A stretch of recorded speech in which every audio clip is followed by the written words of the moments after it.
If your anger still controls your mouth, your decisions, your sleep, then you are not calm. You are domesticated by emotion. Most people never realize this. They call it having feelings. They call it being real. But what they're actually defending is the inability to govern themselves under pressure. And that is why they stay weak in rooms where composure decides everything. To the new viewers, you're beginning to notice patterns most people spend their entire lives avoiding. The hidden mechanics behind disrespect, emotional manipulation, frustration, envy, and human behavior. To the returning viewers and subscribers, you already understand that emotional control is not suppression. It is sovereignty, a mind that cannot be hijacked by every insult, delay, rejection, or inconvenience. Enable subtitles if you want to absorb every layer of this carefully, because what you are about to hear will expose behaviors you've probably normalized for years without realizing the damage they've been causing. Here is the uncomfortable truth. Your anger is not destroying other people first. It is destroying your clarity. And once clarity disappears, your life slowly becomes reaction instead of intention. You've seen it happen before. A single moment, one disrespectful comment, one betrayal, one unexpected delay, one message left on read, one arrogant tone from somebody already insecure inside. Suddenly your chest tightens, your breathing changes, your thoughts become louder than reality itself. Your mind starts creating courtroom arguments nobody asked for. Entire imaginary conversations begin forming in your head. You replay scenes over and over, each time adding more emotion to something that may not even matter a week later. But by then the damage is already done. Because anger is expensive, it drains attention, it fractures discipline, it weakens judgment, it steals energy that should have been invested into building your future. And the strangest part is this. Most people are proud of it. They think emotional explosiveness proves strength. They believe aggression creates respect. They mistake loud reactions for power because they've never experienced real internal control before. But if rage was strength, then every unstable man would be respected. Every impulsive person would become powerful. Every emotional outburst would improve someone's life. Instead, the opposite happens.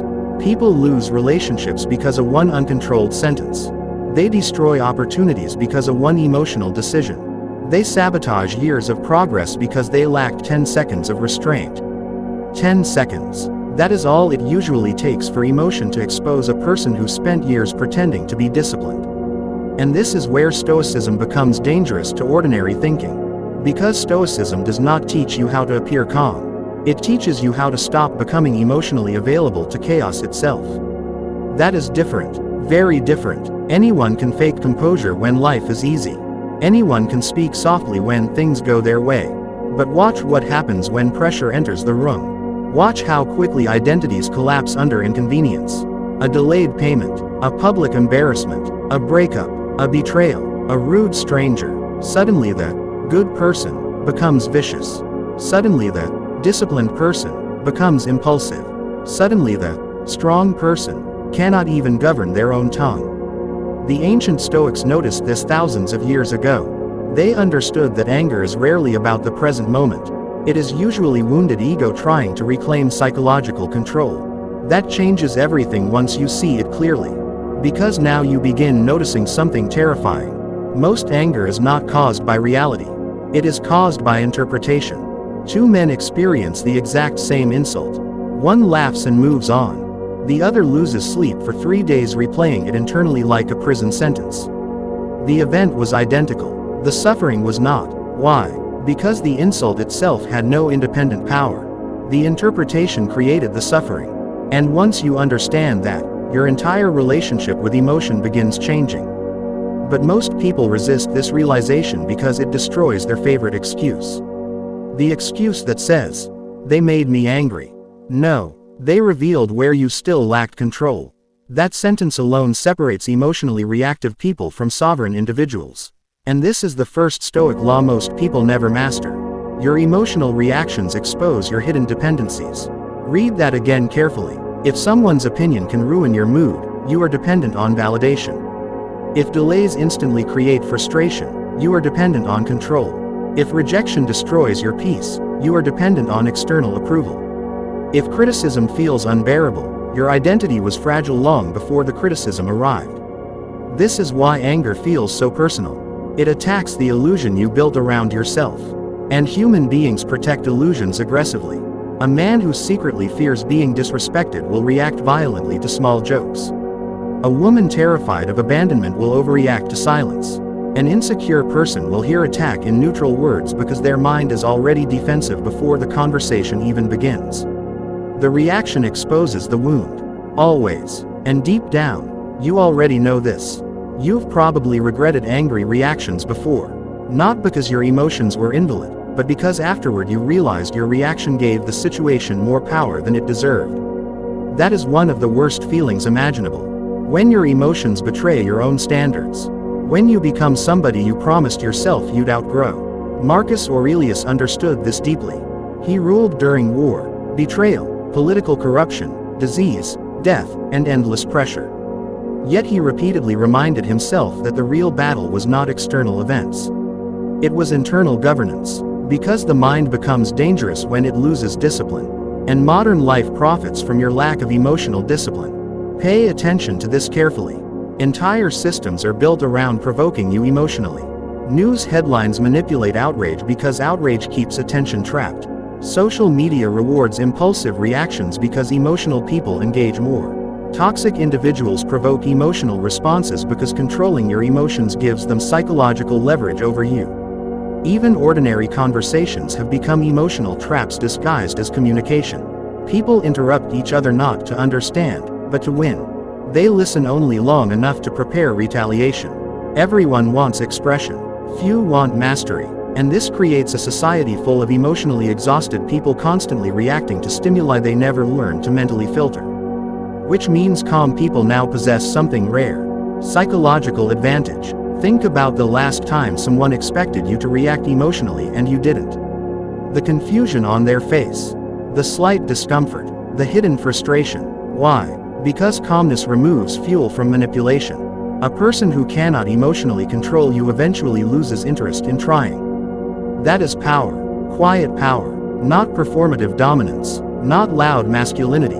Not fake detachment. Real emotional independence. The kind that cannot be baited. The kind that makes other people reveal themselves while you remain observant.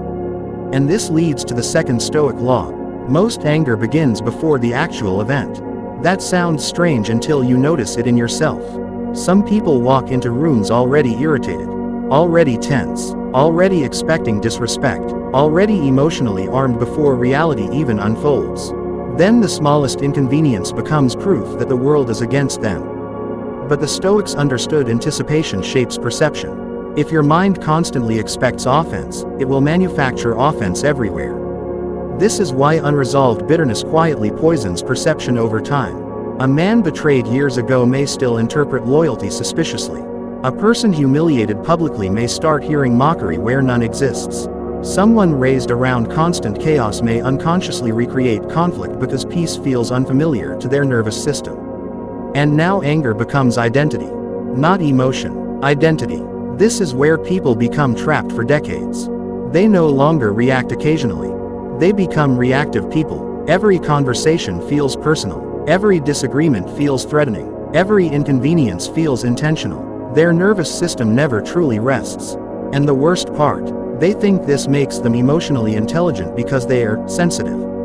But uncontrolled sensitivity without discipline becomes self-destruction. The Stoics believed your mind should function like a guarded gate. Not every opinion deserves entry. Not every insult deserves analysis. Not every emotional impulse deserves expression. Imagine if every stranger could walk into your home whenever they wanted. Eventually your house would become chaos. Yet most people allow random comments, online opinions, disrespectful behavior, envy, rejection, and comparison to enter their mind freely all day long. Then they wonder why they feel emotionally unstable. Because their inner world has no gatekeeper. And this is where anger quietly becomes addiction. Few people admit this openly. But some individuals become chemically attached to outrage itself. The adrenaline, the emotional intensity, the temporary feeling of certainty, the false sensation of control. They argue constantly, fight constantly, react constantly. Peace feels boring to them because chaos became familiar. You've met people like this. Maybe you used to be one. Every discussion escalates. Every disagreement becomes personal. Every correction feels like humiliation. These people don't solve problems. They feed emotional fires because emotional intensity temporarily distracts them from inner emptiness. But afterward comes exhaustion. Always. Because the nervous system was never designed to live in permanent emotional warfare. This is why so many people look mentally drained even when life appears normal externally. Their body is constantly carrying emotional tension accumulated from thousands of unnecessary reactions. One comment, one comparison, one irritation, one imagined insult at a time, and eventually the mind becomes heavy, clouded, undisciplined. This is why the Stoics trained emotional restraint like warriors trained combat. Not because they lacked emotion. Because they understood emotion without discipline becomes self-sabotage. And here is what most people never notice. Anger often arrives disguised as righteousness. That is why it feels justified. You convince yourself your reaction is moral, necessary, reasonable. But if emotional explosions actually solved human problems consistently, the angriest people would live the best lives. Look carefully instead. Who usually destroys relationships fastest? Who loses credibility fastest? Who struggles with discipline most? Who makes impulsive decisions they regret later? The emotionally reactive, every time. And this becomes even more dangerous when pride enters the equation. Because pride protects anger from self-examination. Instead of asking, why did this affect me so deeply? People ask, how dare they? That single shift changes everything. One question leads to awareness. The other leads to endless emotional slavery. And this is where the first true transformation begins. The moment you stop treating every emotional impulse as truth. Just because you feel anger does not mean anger deserves authority. That realization alone can save years of suffering. A disciplined mind observes emotion before obeying it. Most people reverse this process. They obey first, regret later. But sovereign individuals pause. They study the emotion, interrogate it, dissect it. Why did this trigger me? What expectation was violated? What insecurity was touched? What attachment created this reaction? Suddenly anger becomes information instead of identity. And that changes how you move through the world. Because now insults lose some power. Delays lose some emotional weight. Disrespect stops controlling your nervous system automatically. You begin seeing human behavior more clearly. Most rude people are internally chaotic. Most arrogant people are compensating. Most aggressive people are emotionally weak underneath the performance. Once you understand this, something unexpected happens. Pity quietly replaces rage, not superiority, clarity. You stop expecting emotional maturity from emotionally unconscious people. That alone removes enormous suffering from your life. And in the next part of this video, the deeper Stoic laws begin emerging, the rules that completely alter how you respond to betrayal, disrespect, manipulation, envy, and psychological attacks without losing your peace in the process. Because the most dangerous anger is not explosive anger. It is silent anger carried for years beneath the surface until it reshapes your personality itself. If this already exposed something uncomfortable inside you, press like because it tells the algorithm this kind of disciplined thinking still matters in a world addicted to emotional reaction. Comment. I govern myself. If you recognize how often uncontrolled emotion quietly steals clarity from people's lives. Share this with someone constantly trapped in frustration, and subscribe if you are building a sovereign mindset rooted in discipline, awareness, emotional control, and psychological clarity rather than emotional chaos disguised as authenticity. Because what comes next is where most people finally realize anger was never protecting them. It was controlling them. There is a point where anger stops being an emotion and starts becoming a habit of perception. Most people never notice when they cross that line. They think they are reacting to life. But in reality, they are repeating a learned pattern so automatic it feels like identity. And this is where the next Stoic law begins to reveal itself. Not the suppression of anger. The interruption of its birth. Because anger does not arrive fully formed. It builds in stages so subtle most people miss the first three. A tightening of expectation. A silent assumption that things should go differently. A small internal correction of reality before reality even finishes unfolding. By the time the emotion is obvious, the mind has already accepted a distorted version of events. and now it feels justified. But Stoicism attacks anger at its earliest formation point. Before language, before reaction, before identity takes over, there is a pause, a space most people collapse immediately. And that collapse is where their entire emotional life is decided. You've experienced this without realizing it. Someone says something slightly sharp, not even fully offensive, just misaligned with your expectation. In that moment, something inside you rises fast.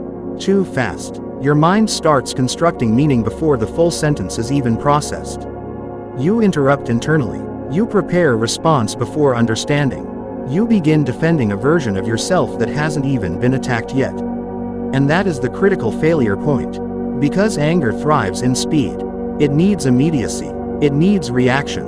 It needs no space for observation. But the disciplined mind introduces delay. Not emotional numbness. Precision. A controlled interruption between stimulus and response. This is where real mastery begins. Seneca described this distance between impulse and action as the only space where freedom exists. Not freedom from events, freedom from automatic reaction to them. And most people misunderstand this entirely. They assume calm people are simply less emotional. That is incorrect. Calm people experience the same initial emotional surge. The difference is what happens next. They do not obey it immediately. They observe it, and in that observation, something powerful happens. The emotion loses authority, because unexamined emotion feels urgent. Examined emotion feels optional, and this shift is what separates reactive lives from controlled ones. But here is where it becomes uncomfortable. The pause is not natural at first. Everything in modern life trains you to eliminate it. Instant messages demand instant replies. Social media rewards instant outrage. Conversations punish silence. Arguments escalate through speed, not clarity. So most people develop a reflexive need to respond immediately to everything. They think speed equals intelligence. But in emotional situations, speed is usually evidence of lack of control. And this is where you begin to notice a pattern in your own behavior. The faster you respond emotionally, the less accurate your response becomes. You are not reacting to reality. You are reacting to your interpretation of it in its most incomplete form. Which is why regret always follows emotional speed. You said something too quickly. You escalated something too early. You assumed intention where none existed. And afterward, when the emotional wave settles, you see the situation differently. But by then, the damage has already taken shape. So Stoicism introduces a simple but uncomfortable principle. Delay is power. Not avoidance. Delay. A few seconds of internal silence before response can completely alter the trajectory of a conversation, a relationship, even a life decision. But here is the part most people resist. That silence feels like weakness at first. Because your identity is used to expressing itself immediately. Used to proving itself instantly. Used to correcting reality in real time. So when you do not respond, it feels like you are losing something.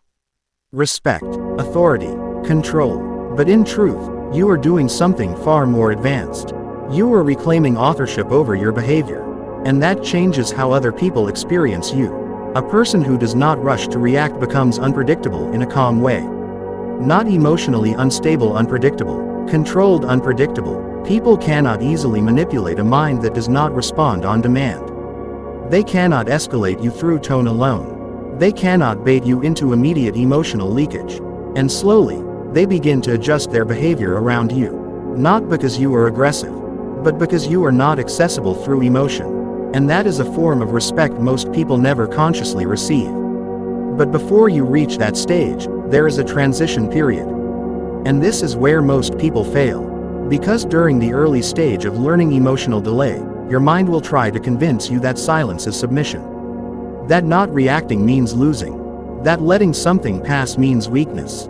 So you will feel internal pressure to correct the moment. To defend your image. To reclaim dominance. To reassert yourself emotionally. But that pressure is not truth. It is withdrawal from reaction addiction. And it feels uncomfortable precisely because your nervous system is adjusting to a new hierarchy where emotion is no longer in charge. If you can survive that discomfort, something subtle begins to shift. You stop reacting to prove your worth, and start responding only when clarity exists.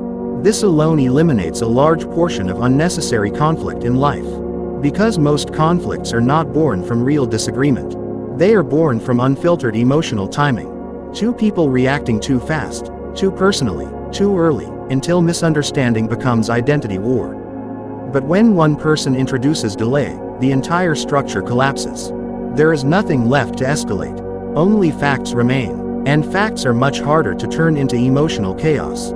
Now here is a second Stoic law hidden inside the first. Silence is not absence of response. Silence is information control. Most people underestimate how much power is lost through unnecessary explanation. Every time you rush to justify yourself emotionally, you are handing your internal state to someone else for interpretation. You are inviting them into your thinking process before it is complete. And they begin influencing it mid-formation. This is why arguments often feel exhausting rather than resolving. Because they are not exchanges of clarity. They are competitions of emotional momentum. Whoever reacts faster, louder, more convincingly in the moment appears right, even when neither side is fully correct. But silence disrupts that entire system. It removes fuel. It interrupts escalation loops. It forces reality to stabilize before interpretation continues. And when reality stabilizes, most emotional conflicts shrink on their own. Because what seemed urgent in reaction mode becomes minor in reflection mode. This is the gap between chaos and clarity. And most people live permanently inside the chaos layer. Not because life is chaotic, but because their response system is. Now consider what this does internally over time. A person who reacts instantly trains their nervous system to remain in constant alert mode. Every small trigger becomes activation. Every inconvenience becomes stimulation. Every disagreement becomes physiological stress. Their body never fully exits emotional readiness. Which means even in calm environments, they remain internally tense.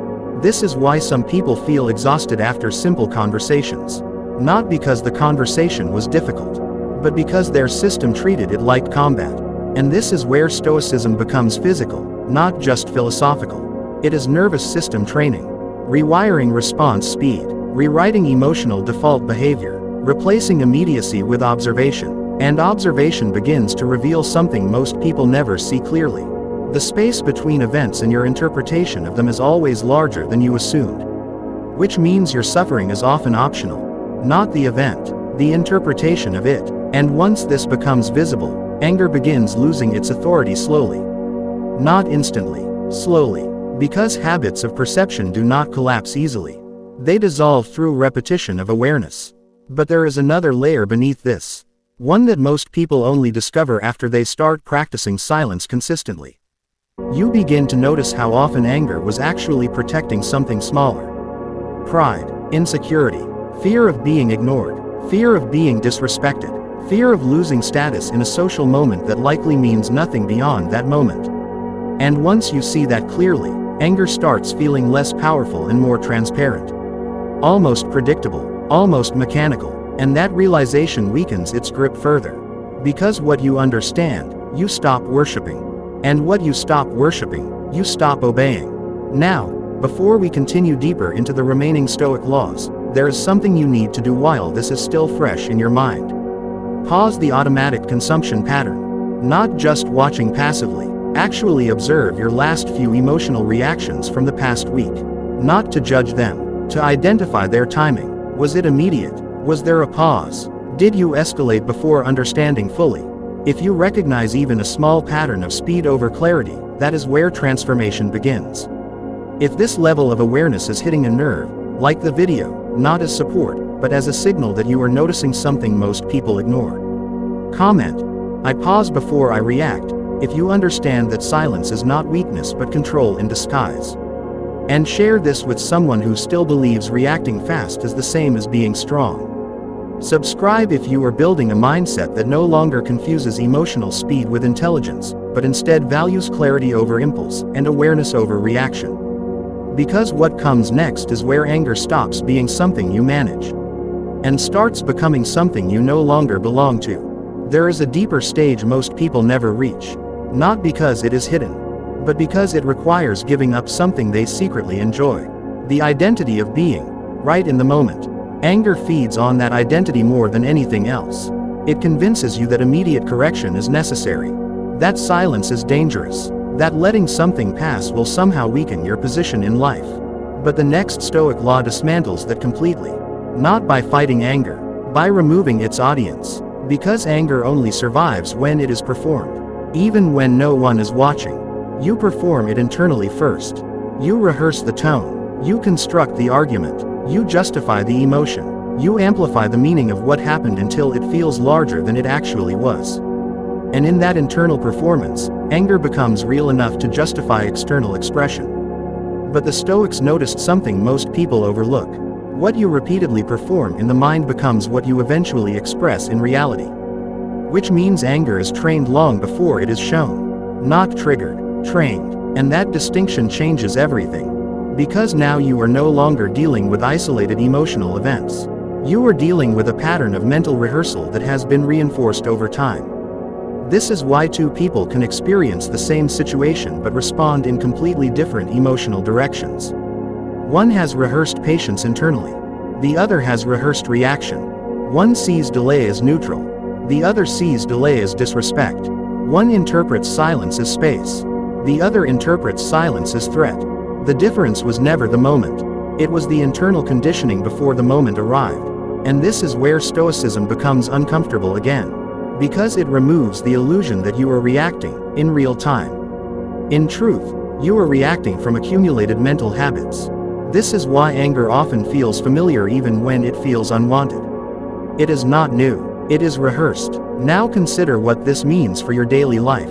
Every time you replay a conversation in your mind, especially one that triggered emotion, you are not processing it neutrally. You are reinforcing emotional pathways. If you replay it with frustration, you strengthen frustration. If you replay it with imagined arguments, you strengthen confrontation as default thinking. If you replay it with resentment, you slowly condition your identity toward resentment as a stable state. And over time, your mind begins to treat these rehearsals as preparation for future reality. So when similar situations occur, the response is already loaded, pre-constructed, pre-emotionalized, which is why some people feel like they always react the same way. They are not choosing in the moment. They are executing a script written in repetition. And Stoicism interrupts this at its root. Not by suppressing thought, but by changing what you rehearse. This is where Marcus Aurelius becomes relevant again. Marcus Aurelius he wrote constantly to himself, not as philosophy for others, but as mental correction for his own internal patterns. Because he understood something essential. The mind is trained in private before it is revealed in public. Most people think discipline is tested in conflict. But discipline is actually built in silence, in reflection, in the private moments where no one sees how long you stay stuck inside emotional replay. And this is where the next law emerges. You become what you repeatedly revisit. Not what you occasionally feel. Not what you intellectually understand. But what you return to mentally without resistance. This is why certain people seem trapped in emotional cycles for years. Not because life keeps attacking them, but because they keep re-entering the same mental environment where the emotional state is preserved. Now here is a subtle shift that begins to change everything. When you stop rehearsing anger internally, you notice something strange. The intensity of future triggers begins to drop. Situations that once felt explosive now feel smaller. Not because the world changed, but because your internal amplification system weakened. Anger relies heavily on amplification. Without internal repetition, it struggles to sustain itself. It becomes brief instead of extended, momentary instead of identity forming. And that is where control begins to stabilize. But there is another layer. One most people misunderstand completely. Stoicism is not about becoming emotionally passive. It is about choosing which emotions are allowed to mature inside you. Because every emotion has a maturation process. Anger can grow into revenge thinking if left unobserved. Or it can dissolve into understanding if interrupted early. Frustration can grow into bitterness if replayed. Or it can dissolve into adjustment if released early. The difference is not emotional presence. It is emotional continuation. Most suffering does not come from what happened. It comes from what is kept alive after what happened is already over. And this is where silence becomes powerful again. Not external silence, internal silence. The refusal to continue feeding emotional replay loops after the moment has passed. This is difficult at first because the mind resists emptiness. It prefers stimulation, even negative stimulation, over neutral space. So it drags you back into memory, back into interpretation, back into internal arguments that serve no present function. And if you follow it too often, you begin to mistake emotional re-entry for reflection. But reflection is neutral, re-entry is emotional repetition, and they are not the same. One creates clarity, the other creates attachment. Now, if you step back and observe this pattern across a full week of your life, something becomes visible. Most anger is not caused by new events. It is caused by old events being reactivated mentally. This means your emotional life is not as reactive as it feels. It is recursive, looped, self-sustaining through attention, which means control does not start with the world. It starts with attention management. What you allow yourself to revisit internally determines what remains emotionally alive. And here is where the Stoics applied discipline that modern life rarely teaches. They did not only manage reactions. They managed memory access. They decided what deserved continued mental presence, and what did not. This is not suppression, it is selection. And selection is power, because whatever you select repeatedly becomes part of your emotional architecture. Now, there is a quiet moment that begins to appear when this practice starts working. You begin to notice anger forming, but not completing itself. It rises briefly, then dissolves before expression. Not because you forced it away, but because it loses internal reinforcement quickly. It has nowhere to settle, no internal narrative to attach to. And without narrative, anger cannot sustain identity. It collapses back into raw sensation. And raw sensation is much easier to observe without becoming it. This is the beginning of emotional separation. You are no longer inside the emotion. You are aware of it happening within you. That distance changes everything, because now you are not reacting from anger. You are noticing anger, and what you can notice, you are no longer fully controlled by. But this stage is fragile, because the mind will attempt to pull you back into old identity patterns. It will suggest that emotional engagement is necessary for respect, that letting things pass reduces your status, that calmness means weakness in environments where people still measure strength through reaction. But those are inherited beliefs, not truths. They belong to environments where emotional volatility was common, not environments where control is understood.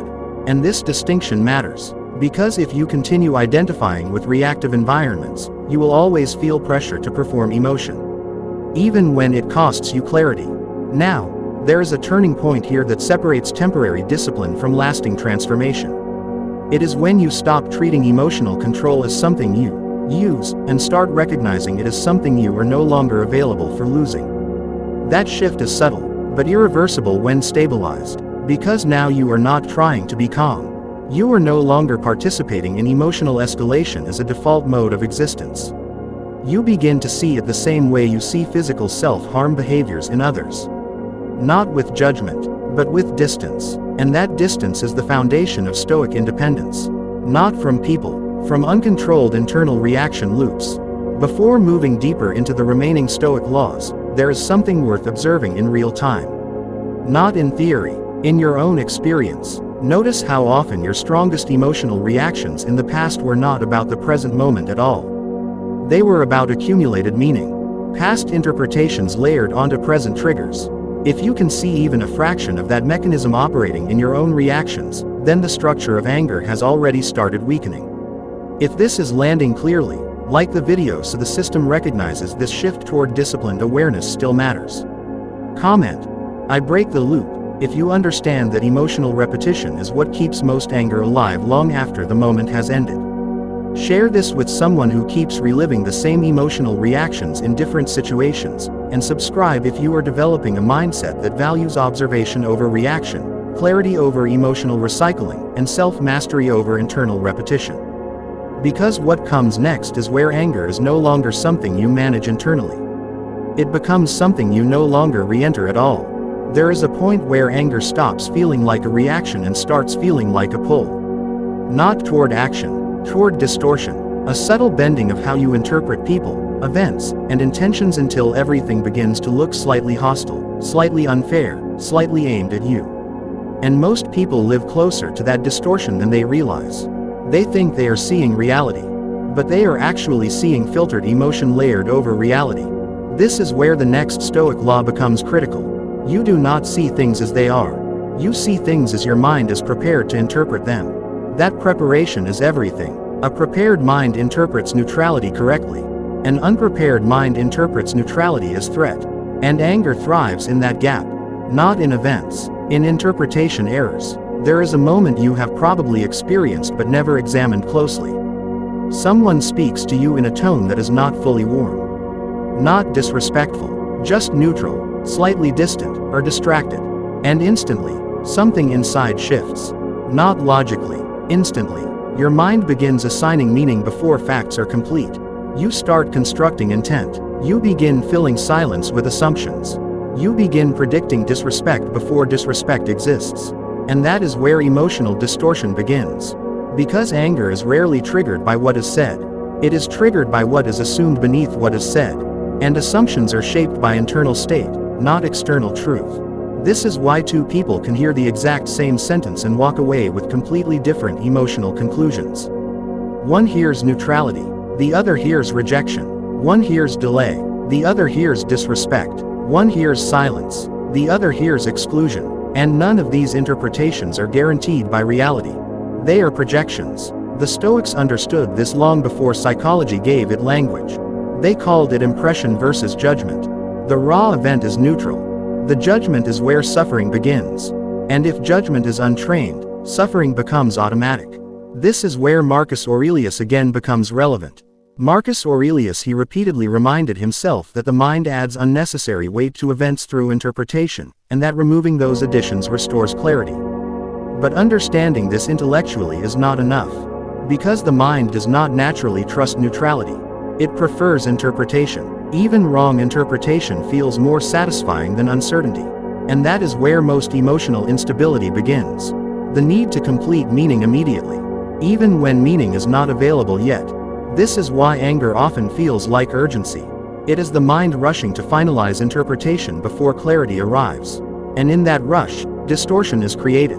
So the Stoic response is not emotional resistance. It is interpretive restraint, a discipline of waiting before assigning meaning. Not delaying action, delaying assumption. That distinction is critical, because most people believe they are reacting to behavior. But they are actually reacting to meaning they already assigned to behavior. Which means the emotional outcome was decided internally before external confirmation was complete. Now, consider what this does in relationships. A single neutral message becomes a sign of disinterest. A delayed response becomes evidence of disrespect. A short answer becomes emotional withdrawal. None of these interpretations are guaranteed. But once the mind selects one, it begins building emotional responses on top of it. And now the emotion feels justified. Because it is built on a story the mind created itself. This is how misunderstanding becomes conflict without any real wrongdoing. And this is why so many arguments feel irrational in hindsight. Because they were never about reality. They were about competing interpretations of incomplete information. Now, here is where Stoicism introduces something counterintuitive. Instead of reacting faster, it teaches you to slow interpretation itself. To hold the raw event without immediately converting it into meaning. This is extremely uncomfortable at first. Because the mind wants closure. It wants certainty. It wants resolution. It wants to decide immediately whether something is safe or threatening. But emotional discipline requires tolerating unfinished meaning. Letting reality remain incomplete for a moment longer than your impulses prefer. And in that space, something important happens. The emotional charge weakens. Because anger cannot stabilize without a completed story. It needs a narrative to attach itself to.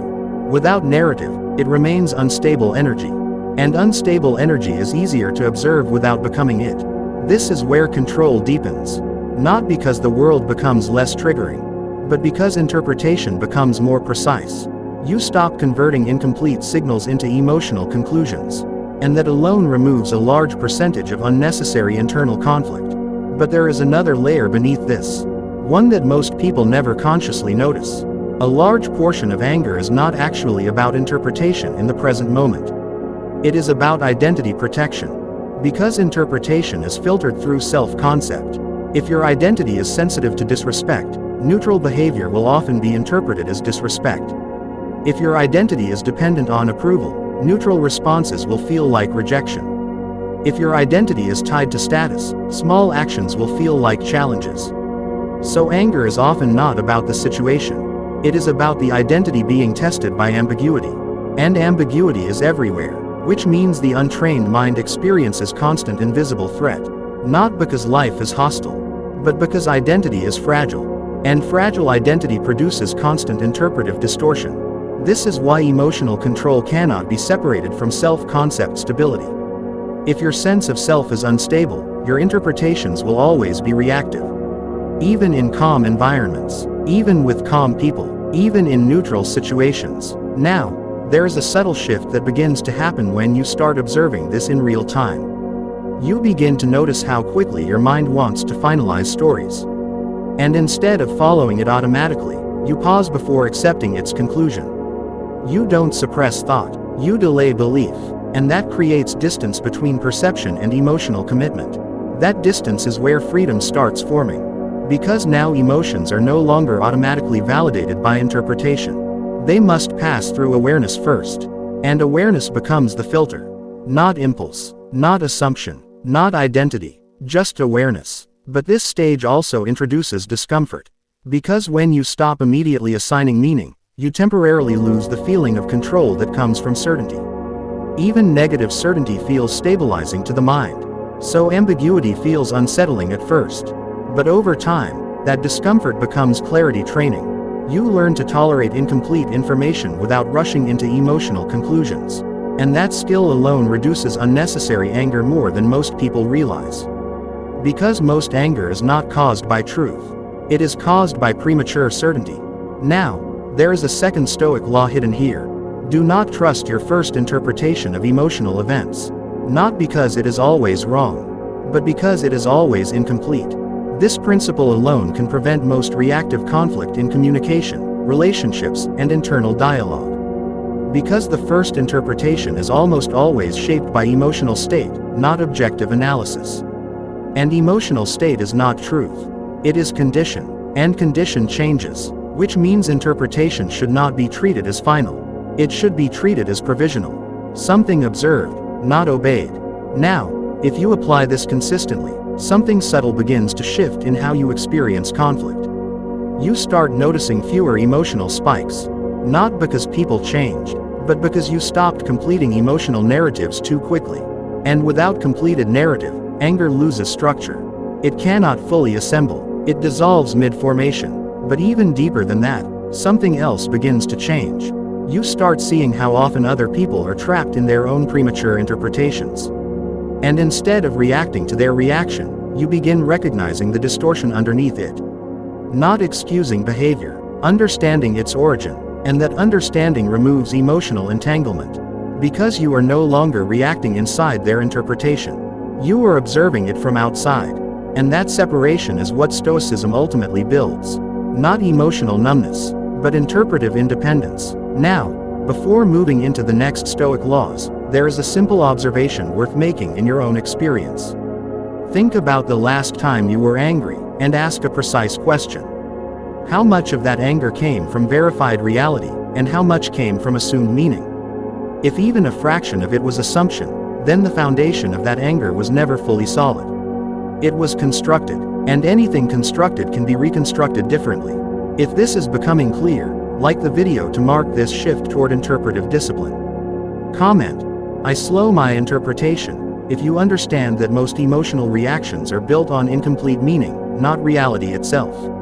Share this with someone who constantly misreads situations and ends up in unnecessary conflict. Subscribe if you are building a mindset that no longer confuses interpretation with truth, but instead values clarity over assumption and awareness over emotional certainty.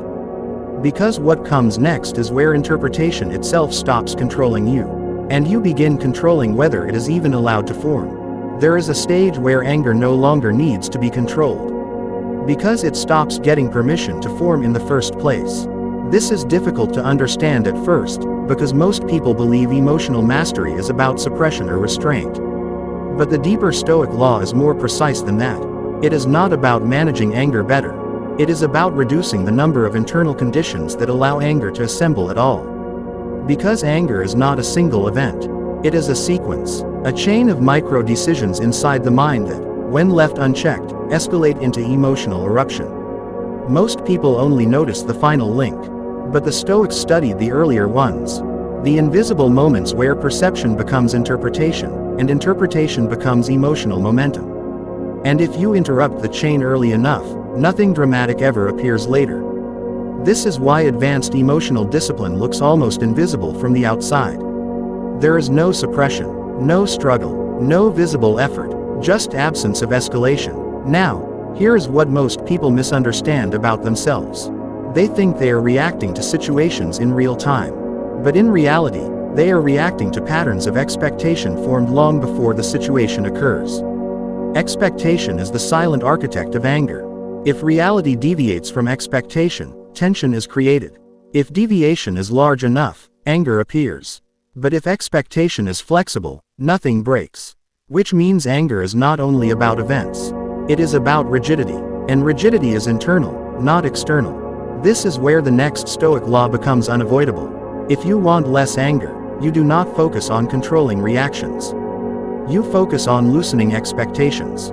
Because rigid expectations create constant psychological friction with reality. And reality does not adjust to match expectation. It ignores it. Which means the mind either adapts or suffers. There is no third option. You have already experienced this in small moments. You expect someone to respond quickly, they don't. You expect respect, you receive neutrality. You expect understanding, you receive misinterpretation. You expect fairness, you encounter indifference. And in each case, the pain is not the event itself. It is the collision between expectation and reality. Now, Stoicism does something subtle here. It does not remove expectation entirely. It makes expectation conditional instead of absolute. Meaning you stop assuming outcomes as guaranteed, and start treating them as possibilities. This shift alone reduces emotional volatility significantly. Because nothing is being violated anymore, only adjusted. But most people resist this adjustment because expectation gives emotional comfort. It creates a sense of control over outcomes that are never truly controllable. And the mind prefers false control over honest uncertainty. That is why disappointment feels so sharp. It is not just loss. It is loss of assumed certainty. Now, there is a deeper layer beneath this. Expectation is not only about events. It is also about people. And this is where most emotional suffering in relationships originates. You do not react to who people are. You react to who you expected them to be. And the gap between those two creates emotional friction. The Stoics recognized this clearly. That most frustration with others is not caused by their actions alone, but by unrealistic internal projections placed onto them. When those projections collapse, anger appears. But the collapse was inevitable. Because projections are not reality. They are mental constructs, and constructs eventually fail under contact with real behavior. This is where Marcus Aurelius again becomes relevant. He repeatedly reminded himself that people act according to their nature, not according to our expectations of how they should act. This removes moral shock from human behavior, not by excusing actions, but by reducing emotional surprise. And surprise is one of the strongest fuels of anger. When something is expected, even unpleasant outcomes feel manageable. When something is unexpected, even small events feel intense. So Stoicism trains anticipation realism. Not pessimism, not optimism, but accuracy. Now, here is where the transformation becomes noticeable in daily life. You begin to notice fewer emotional spikes, not because life is easier, but because fewer things feel like violations. You stop assigning emotional contracts to people and events. You stop assuming implicit guarantees that were never agreed upon. And slowly, emotional volatility decreases. But something else happens at the same time. Your tolerance for reality increases. Not because you become passive, but because you stop fighting deviations from expectation. And this is where emotional energy is recovered. Because a large portion of anger is actually energy spent resisting what already is.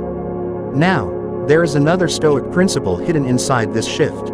If expectation creates anger, then awareness of expectation reduces it. Which means you must begin observing your expectations as mental objects, not truths. When you catch yourself expecting a certain outcome, you do not suppress it. You examine it. Is this expectation realistic? Is it guaranteed? Is it based on evidence or desire? Most expectations collapse under this level of scrutiny. Not because they are wrong, but because they were never grounded in certainty to begin with. And once expectation becomes visible, it loses automatic authority. It becomes adjustable. Now, this is where emotional independence starts forming. Because you are no longer emotionally tied to predicted outcomes. You are responsive to actual outcomes, not imagined ones, and that alone removes a major source of frustration in human behavior. But there is still another layer. One that becomes visible only after repeated practice.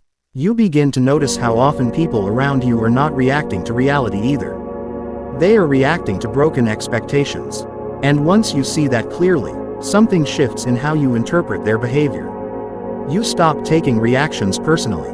Not because you dismiss them, but because you understand their origin. And that understanding reduces emotional entanglement. Because you are no longer inside their expectation system. You are observing it, and that separation is critical. Now, here is where discipline becomes practical. Every time you feel anger rising, instead of asking, "Why is this happening?" you begin asking a different question. What expectation was just violated in my mind? That single question changes the entire structure of emotional awareness. Because it shifts focus from external blame to internal architecture. And once you see the internal architecture, you regain influence over it. Not instantly, but consistently. And over time, expectations become less rigid, less absolute, less emotionally loaded, and anger loses one of its primary foundations. But there is something else that happens quietly alongside this. You begin to feel less emotionally surprised by life. Events stop shocking you as often. Not because you expect negativity, but because you stop assuming control over outcomes you never controlled in the first place. And this creates a subtle but powerful form of emotional stability. Now, before moving further, there is a practical reflection worth making. Think about the last few moments of frustration you experienced, and identify whether the emotional spike came from the event itself, or from the expectation that the event should have gone differently. If expectation played a role, then you are not reacting to reality. You are reacting to deviation. And deviation is not inherently harmful. It only feels harmful when expectation is rigid. If this insight is landing clearly, like the video so this type of awareness continues to reach more people still trapped in expectation-driven frustration. Comment: I release expectation. If you understand that most emotional reactions come from internal assumptions, not external truth. Share this with someone who constantly feels disappointed by people or situations that never matched imagined outcomes. Subscribe if you are developing a mindset that no longer confuses expectation with reality, but instead builds emotional stability through flexibility, awareness, and internal clarity. Because what comes next is where expectations themselves begin to dissolve, and anger loses one of its final foundations completely. There is a point where anger stops feeling like a reaction to events and starts revealing something deeper. A dependence you were never aware of. Because beneath every emotional outburst, there is usually a hidden attachment trying to defend itself. Not attachment to people only. Attachment to how things should be. To how you should be treated. To how situations should unfold. To how your identity should be perceived. And when any of these attachments are disturbed, anger rises as a form of resistance. But resistance is not power. It is evidence of dependence. This is where the Stoic view becomes uncomfortable. It suggests that most emotional suffering is not caused by external reality, but by internal over-attachment to preferred outcomes. And when reality does not match preference, the mind experiences friction. That friction is what you feel as irritation, frustration, or anger. But the Stoics went further. They did not simply observe attachment. They challenged it. Because attachment creates fragility. The more emotionally dependent you are on specific outcomes, the more vulnerable you become to emotional disruption when those outcomes fail to appear. And life guarantees failure of expectation constantly. Not out of cruelty, out of unpredictability, which means emotional stability cannot be built on control over outcomes. It must be built on detachment from them. Not emotional emptiness, functional detachment. The ability to engage fully without being emotionally owned by the result. This is where Marcus Aurelius becomes relevant again. He constantly reminded himself that external events do not belong to us, only our response does. But most people misinterpret detachment as indifference. It is not indifference, it is independence from outcome ownership. And this distinction is critical. Because indifference leads to disengagement. Detachment leads to clarity. One removes effort, the other removes emotional distortion. Now, here is where anger begins to lose its deeper foundation. When you are attached to an outcome, any disruption feels personal. Because it is not just the event that is affected. It is your internal investment in how the event should have unfolded. And that investment carries emotional weight. So when it collapses, anger appears as a defense mechanism for that investment. It tries to restore what was emotionally expected. But reality does not negotiate with emotional investments. It simply continues. This is why anger often feels like a demand for reality to correct itself. But reality does not respond to emotional demand. It responds only to conditions. And this is where suffering begins to shrink when perspective shifts. Because once you stop emotionally owning outcomes, you stop feeling personally violated by their deviation. You begin to see outcomes as results of complex systems, not personal statements about your worth or position. And that changes everything. Now, there is another layer beneath this. Attachment is not only about external outcomes. It is also about internal identity maintenance. The need to be seen a certain way, to be respected a certain way, to be validated a certain way. And when that identity is challenged, even subtly, anger often appears as defense. Not defense of truth, defense of self-image. And self-image is fragile when it depends on external reinforcement. Which means emotional volatility is often a symptom of identity dependence. Now, Stoicism begins dismantling this dependence slowly. Not by destroying identity, but by reducing its rigidity. You stop identifying with every thought, every reaction, every external judgment. You begin to separate observation from ownership. And in that separation, emotional intensity reduces. Because fewer things are interpreted as attacks on self. More things are interpreted as events occurring in reality. This is a major shift. Because most anger is not about events. It is about perceived implications about identity. A delay becomes disrespect. A correction becomes humiliation. A disagreement becomes invalidation. None of these are necessary truths. They are identity-based interpretations. Now, there is a practical shift that begins here. When anger arises, instead of asking, "Why did they do this?" you begin asking, "What part of my identity feels challenged right now?" That question exposes the attachment underneath the emotion. And once exposed, it becomes observable rather than automatic. And what becomes observable loses some of its unconscious control. But there is still another layer. Attachment also exists in subtle forms that are harder to detect. Attachment to being right. Attachment to winning arguments. Attachment to emotional validation during conflict. Attachment to maintaining narrative superiority. These are not obvious attachments. But they are often the strongest ones. Because they are socially reinforced. People are rewarded for being right. Rewarded for dominating arguments. Rewarded for emotional intensity in discussions. But Stoicism disrupts that reward system internally. It teaches that winning emotionally often costs clarity. And losing emotional control often costs everything else. Now, this is where emotional maturity begins to take shape. You stop measuring interactions by who is right in the moment. And start measuring them by whether your internal state remains stable afterward. This reframes conflict entirely. Now, the goal is not to win emotionally. The goal is to remain unowned by the interaction. And this is where anger begins to lose relevance. Because anger requires ownership. Ownership of outcome. Ownership of interpretation. Ownership of identity validation. Remove ownership, and anger has nothing to anchor itself to. It becomes temporary energy rather than identity expression. Now, there is a transition that begins to occur after repeated practice. You start noticing that fewer situations feel personally targeted. Even when people behave poorly, it feels less like an attack and more like exposure of their internal state. And this shift reduces emotional entanglement significantly. Because you are no longer interpreting behavior as personal direction toward you. You are interpreting it as expression of internal condition in others. And that removes emotional collision. Now, before continuing to the final Stoic laws, there is a reflection worth making. Think about a recent moment of frustration. And ask, Was I reacting to the situation itself, or to the feeling that something I was attached to was being disrupted? If attachment was involved, then anger was not caused by reality.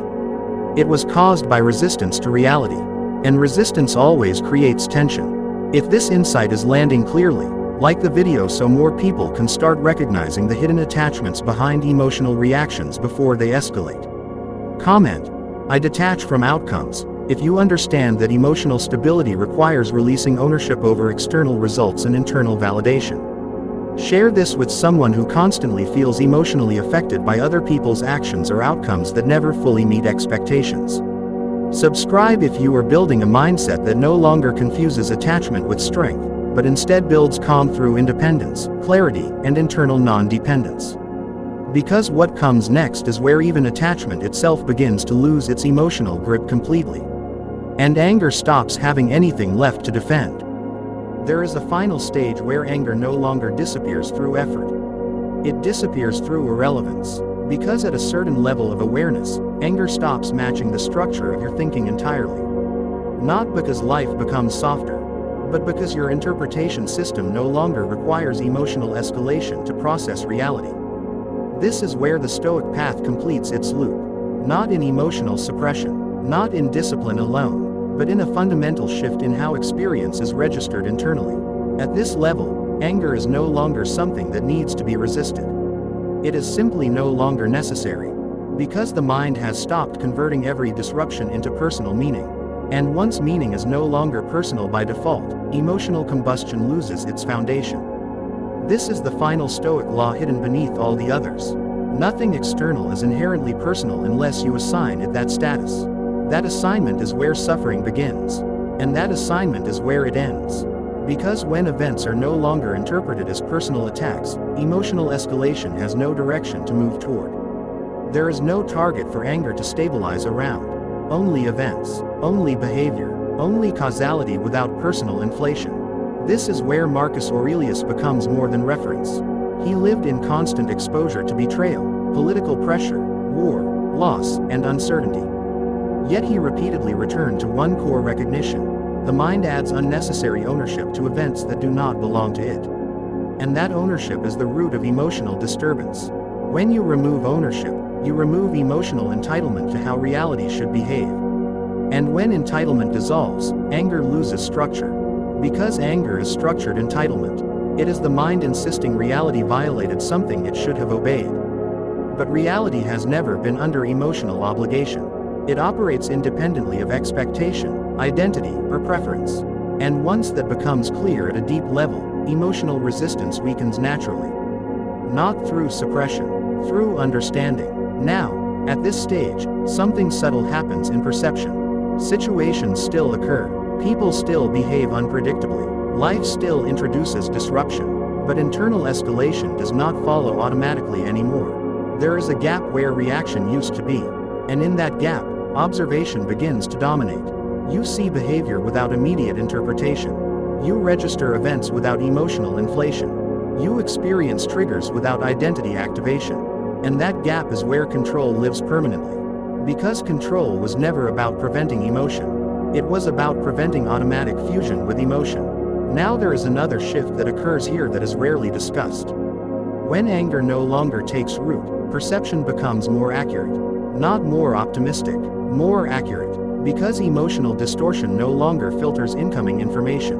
You begin to see people more clearly. Not as threats or validations, but as systems of behavior shaped by internal conditions, history, and perspective. This removes unnecessary emotional weight from human interaction. Not because you care less, but because you see more. And seeing more reduces misinterpretation. Now here is the paradox most people never expect. As anger decreases, respect for reality increases. Not emotional submission to reality.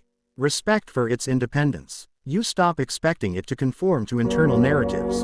And this reduces frustration dramatically. Because frustration requires resistance to how things are. And when resistance dissolves, so does its emotional output. At this level, discipline is no longer active effort. It becomes default structure. You no longer try to stay calm. You simply do not enter emotional distortion frequently enough for chaos to form. And when it does appear briefly, it passes without anchoring. This is emotional maturity at its final stage. Not perfection, not emotional absence, but non-attachment to emotional continuation. Now, here is the final Stoic principle embedded within all of this. You are not responsible for what happens. You are responsible for what continues inside you after it happens. Most people misunderstand this and think it means suppressing reaction. It does not. It means ending unnecessary continuation. Because initial emotion is automatic. But sustained emotion is optional. Anger begins as a spark, but becomes destructive only when continuously fed through interpretation, expectation, identity, and attachment. Remove the feeding process, and the spark extinguishes itself naturally, and what remains is clarity. Now, at this final stage, something becomes visible that changes how you move through life entirely. You begin to recognize emotional reactions forming in others without absorbing them. You see anger in people as a temporary state, not a defining truth. You stop engaging with emotional projection as if it is reality. And this creates distance, not separation, distance. And distance is what protects clarity. Because proximity to emotion without fusion is where intelligence operates. Now, before the conclusion, there is a final reflection worth holding. Think back across your own experiences with anger. Not the moments themselves, but what extended them. Was it the event, or the continuation of meaning after the event? If continuation was involved, then the real transformation was never about stopping emotion. It was about stopping unnecessary continuation of emotion. That is the Stoic threshold most people never cross. And once crossed, life does not feel emotionally quieter because less happens. It feels quieter because less is carried forward. Now, if this series has made anything clearer, it is this. Anger does not disappear through force. It disappears through understanding, interruption, and eventual irrelevance. And when it becomes irrelevant, you no longer manage it. You outgrow it. If you reached this point, like the video is a marker of completion, not approval, but recognition that awareness has expanded past reaction-based living. Comment: I am beyond reaction, if you understand that emotional mastery is not control of anger, but freedom from its continuation. Share this with someone still trapped in cycles of emotional reactivity, where every situation becomes a personal storm that never fully settles. Subscribe if you are committed to building a mindset grounded in clarity, internal independence, and psychological sovereignty, where emotions are observed, not obeyed, and life is no longer interpreted through distortion, but through awareness. Because this is where the journey ends for anger, and begins for something far quieter. Control that no longer needs expression, only presence. Silent command. Do not replay what disturbs you. Do not extend what has already ended. Step forward without carrying emotional residue. The chain stops here.